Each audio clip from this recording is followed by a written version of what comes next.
so we're just going to do a video here. We've got to show customers what we talk about grass getting built up and everything. This customer has motor overload errors, and this is why. You can see all of this grass tied around there. So I'm just going to take this off. So you should take this off.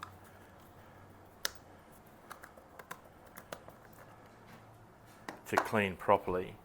So when I take that off, you can see the amount of grass that's under there.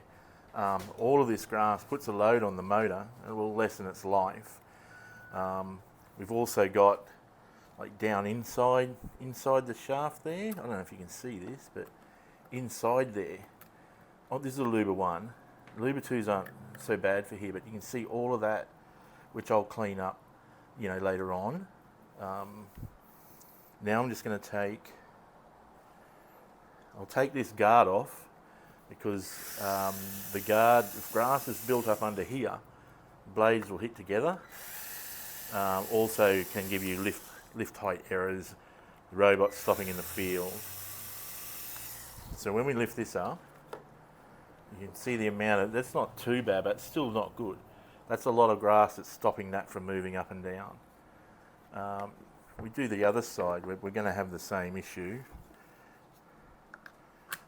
So this also lessens the life of your battery. So if your battery's not lasting as long, it could be stuff like this. Makes it work too hard. It's like driving your car with your handbrake on.